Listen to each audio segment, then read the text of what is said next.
देखो free fall जब हम लोगों ने पढ़ा था उसमें हम लोगों ने देखा था कि जब दो ऑब्जेक्ट को अगर दोनों को सेम हाइट से छोड़ा जाए तो दोनों क्या होगा, सेम इंटरवल ऑफ टाइम पे, तो दोनों जो है हमारा सेम टाइम पे गिरेगा। मगर कब? जब एयर रेसिस्टेंस नहीं होगा तब। अभी क्या हो रहा है कि अगर मैं दोनों को छोड़ूं तो एयर रेसिस्टेंस की वजह से क्या हो सकता है, या तो हो सकता है कि दोनों साथ गिर जाए क्योंकि दोनों सेम हमारा सेम लेंथ का है, सेम डायमेंशन है और सेम हमारा वॉल्यूम है, तो हो सकता है कि दोनों साइड अगर एयर रेसिस्टेंस दोनों पे सेम पड़ा तो दोनों सेम टाइम पे गिर सकता है, या फिर फ्लोट भी कर सकता है हमारा। देखो मैं इसको छोड़ रहा हूँ, ऑलमोस्ट दोनों सेम टाइम पे गिरा है, या फिर पहले हल्का सा वो गिरा बाद में ही आया है ना हमारा। क्यों? रीजन ये है हमारा कि इसमें एयर रेसिस्टेंस ये फ्लोट ज्यादा कर गया, पेपर जब गिरता है तो इस तरह से फ्लोट करता है हमारा, तो फ्लोट ज्यादा हुआ इससे इसमें एयर रेसिस्टेंस थोड़ा ज्यादा लगा और वो गिर गया। अभी देखो फिर सेम ही वही पेपर है हमारा, वही दो पेपर, ठीक है, यही दो पेपर है हमारा। अब मैं इसको जो है गिरा रहा हूं आपको, एक को मैंने क्या किया, मोड़ दिया इस तरह से, और एक को मैं यूं गिरा रहा हूं। अब जाहिर सी बात है पहले कौन गिरेगा? हाँ, क्यों गिरेगा? क्योंकि इसमें एयर रेसिस्टेंस कम लगेगा हमारा। देखो मैं इसको छोड़ रहा हूं,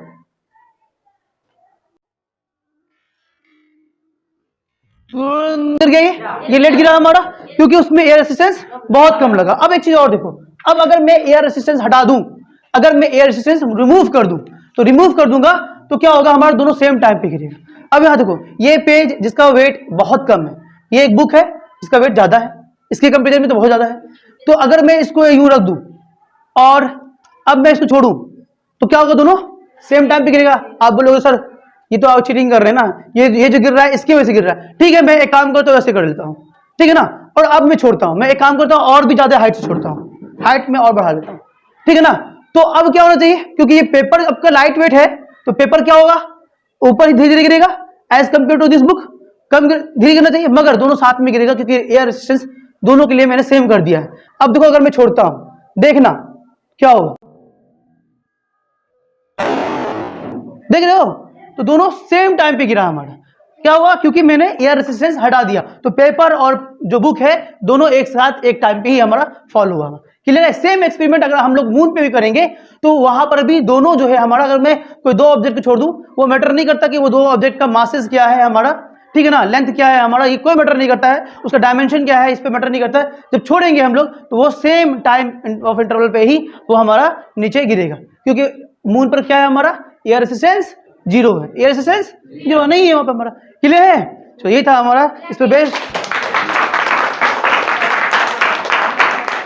अच्छा, अभी जो हम लोगों ने एक्सपेरिमेंट किया था और उसमें देखा कि अगर एयर रेजिस्टेंस को हटा दिया जाए तो जो हमारा ऑब्जेक्ट है वो सेम टाइम पे गिरेगा, मास पर डिपेंड हमारा नहीं करता है, मास पर डिपेंड नहीं करता, फॉल ऑफ टाइम जो वो मास पर डिपेंड नहीं करता। उसी को अब जो हम लोग प्रूव करने वाले हैं, मैं आपको दिखा रहा हूं कैसे। देखो ये दो मासेस है हमारे, एक ये बड़ा वाला मास, ठीक है, जिसको मैं डिनोट कर रहा हूँ कैपिटल एन से, और ये एक छोटा वाला है हमारा, ठीक है, और इसको मैं डिनोट कर रहा हूँ किससे, स्मॉल एम से। अब ये दोनों को जो है छोड़ा जा रहा है एक हाइट से नीचे ग्राउंड पर, ये गिरेगा, कहाँ गिर रहा है, ग्राउंड पर, जब ये नीचे गिर रहा है तो ये ग्राउंड है हमारा, ग्राउंड का लेवल है, यहाँ पर वो गिर रहा है। तो अब देखो, तो इसका इनिशियल वेलोसिटी क्या होगा हमारा, इनिशियल वेलोसिटी क्या होगा, जब ऊपर से छोड़ेंगे तो जीरो होगा, तो इनिशियल वेलोसिटी हो गया हमारा जीरो, ठीक है। उसके बाद अगर हम बात करें टाइम, फॉल ऑफ टाइम हमें निकालना है, यही तो मुझे निकालना है, तो निकालेंगे। उसके बाद हम बात करें डिस्प्लेसमेंट, यानी कि वही हो जाएगा हमारा एच, जितना हाइट से छोड़ा जा रहा है, ये हाइट ही जो है हमारा, that height is called displacement, तो यानी कि ये हो गया हाइट। उसके बाद हम बात करें किसकी, एक्सेलरेशन, एक्सेलरेशन कितना हो जाएगा हमारा, वो जी के बराबर होगा, जो हमारा ग्रेविटेशन, जो ड्यू टू ग्रेविटी होगा हमारा, एक्सेलरेशन ड्यू टू ग्रेविटी, वही होगा हमारा जी। और बात करें हम वी, तो वी हमारा होगा मैक्सिमम, मैक्सिमम होगा गिरने से पहले तो जो फाइनल वेलोसिटी होगा वो बहुत ज्यादा होगा, वो कितना होगा पता नहीं। आइए अब हम लोग जो है निकालते हैं। हमें पता है सेकेंड इक्वेशन ऑफ मोशन जो है वो क्या कहता है, बोलो, यस, डिस्प्लेसमेंट, यानी कि S is equal to U T plus half A T square, ये होता है ना हमारा। चलो, तो एस हमारा है एच, तो इसकी जगह पे मैंने डाल दिया h is equal to, u है हमारा initial velocity zero into time plus half a हो गया हमारा g into t, t square बोले तो कितना, टी स्क्वायर, टी स्क्वायर ही रहने दो, ठीक है ना। चलिए आगे चलते हैं। अब ये एच की जगह एच रहने दो, ये तो हमारा पूरा जीरो हो गया, यानी कि बचा हमारा क्या, हाफ जी टी स्क्वायर। अब इन दोनों को भेजो इस पार, तो अगर मैं भेजूंगा तो ये 2 आएगा मल्टीप्लाई में 2h, ये जी आएगा तो बाय में आएगा g, is equal to t square. आ गया? तो finally t is equal to क्या निकल गया मेरा? बताओ, तो ये स्क्वायर इधर आएगा तो किस में आएगा?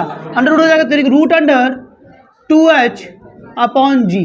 तो देखो तो जो टाइम ऑफ फॉल निकला है हमारा, गिरने का जो टाइम जो निकला है वो हमारा 2h अपॉन जी है। क्या यहाँ मास है? तो यानी कि इसको मास से कोई डिपेंड नहीं, मतलब मास पे कोई फर्क नहीं पड़ता है। मास जब हमारा है ही नहीं सिर्फ फॉर्मूले में, तो मास पे कोई मैटर ही नहीं करता कि मास हमारा कितना बड़ा हो या कितना छोटा हो, जब वो गिरेगा तो सेम टाइम पे गिरेगा। यही था हमारा इसका प्रूफ। अंडरस्टूड?